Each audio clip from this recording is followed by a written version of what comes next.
American track star Sha'Carri Richardson is being kept out of the Tokyo Games.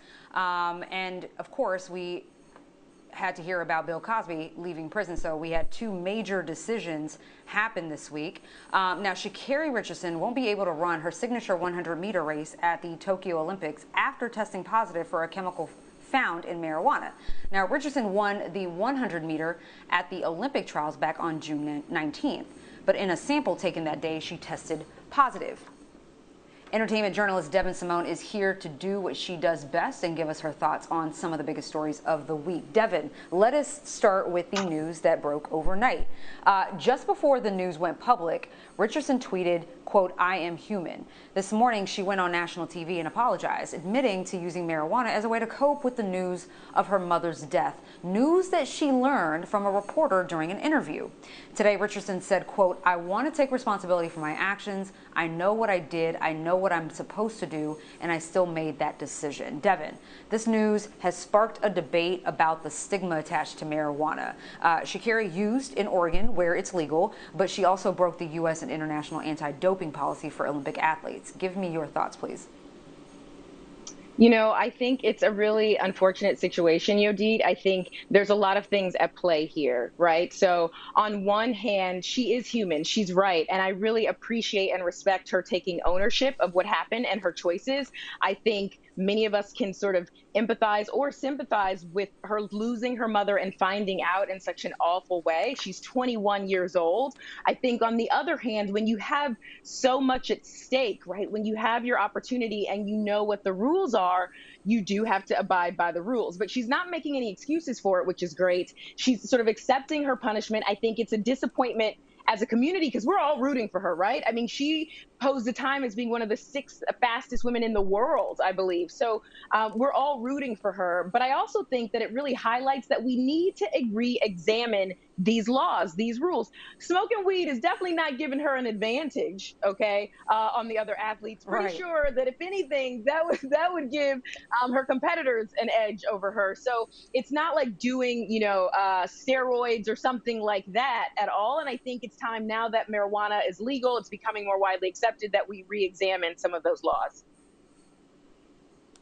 Now let's take a look at some of how Sha'Carri's fellow athletes are reacting to the news. Patrick Mahomes said, "This is so trash, man. Just let her run." Myles Garrett tweeted, "What's really crazy is this probably won't even be an issue by the next Olympics." And one clarification, Sha'Carri wasn't actually smoking marijuana. She reportedly took an edible. So where does Black Twitter stand, Devyn?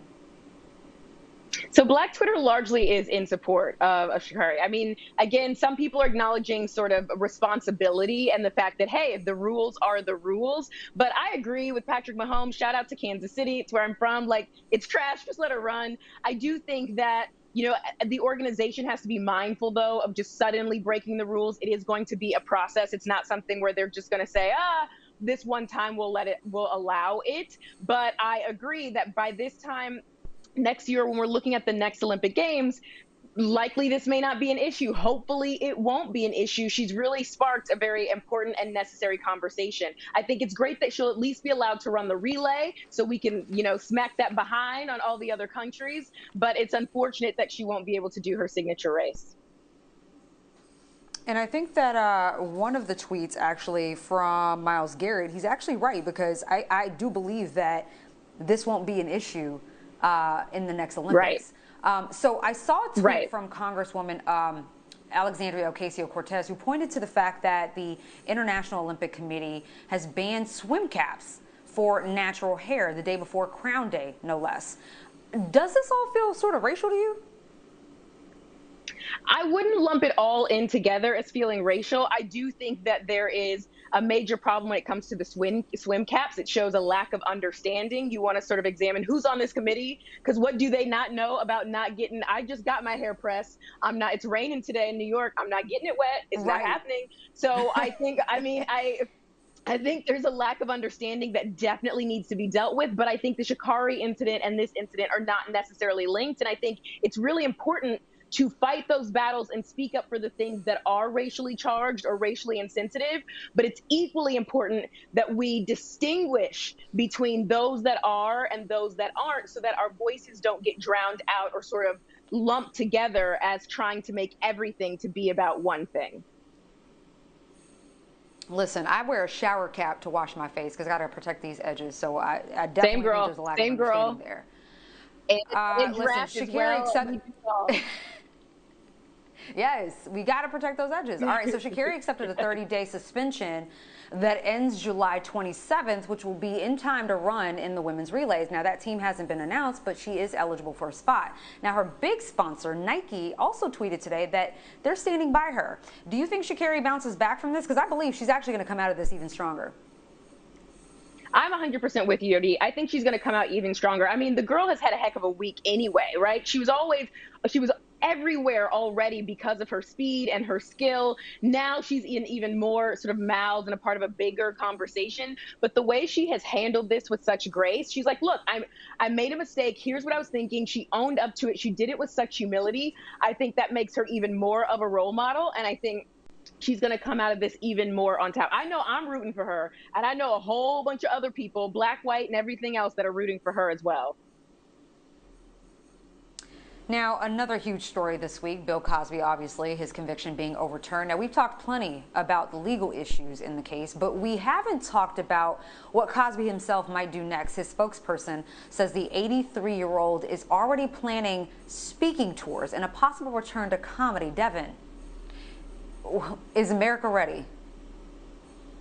Some people don't know when to just sit down. You know, like sometimes it's important to just sit down. Okay, just have a seat, several seats. There's a lot of things he could do that aren't necessarily in the public eye. He doesn't need to be. He could give so much to people. He can bring so much joy. He can do so much to the community, not in the public eye. He does not need to be all up in our faces, all right? Because there's still a whole lot surrounding everything that happened. I think we are not ready at all. We are not ready. This is a bad idea. Roll it back and have a seat. All right, Devyn, before we go, the Bobby Brown and Keith Sweat Essence Festival versus. Make your case for who you thought took it. Aside from the fact that Keith Sweat kept singing to his glass of Ciroc, I feel like he really came out to perform. I mean, no shade to Bobby, because we love Bobby too, but I feel like Keith Sweat and his glass of Ciroc really just took it home. But it was lovely to see. It was great that they went back to the old rules where they could include songs that they were involved in, but not necessarily their own songs. And the level of support there, singing for each other, I thought it was beautiful to watch. Oh, wait, Devyn, really quickly, though, I'm being told that one of these artists actually bought you a drink? Yes, one did buy me a drink at a hotel once, and then he kept buying me more drink at a hotel bar, to be clear. He came over to say hi, and Let me guess. I didn't know who he was. Let me guess. Yes. Keith Sweat. No. Good guess, but no. It was not Keith Sweat. How did you not know who Bobby Brown was? What? Because I was there with my girlfriends, and he had on a hat. He was doing like the low profile thing. And then the bartender was like, oh, ma'am, this drink is for you. It's from the gentleman over there. And then he came over and talked and took his hat off. And then I was like, oh. And then he bought me a couple more drinks. And then I was like, all right, this is a little much. I got to go. But he's very nice. Very nice. Shout out to Bobby. Keith Sweat still won, though. Such a great fun fact to head into the weekend. Thank you so much. Entertainment journalist Devyn Simone. Thank you so much, sis. Thanks, Yodit.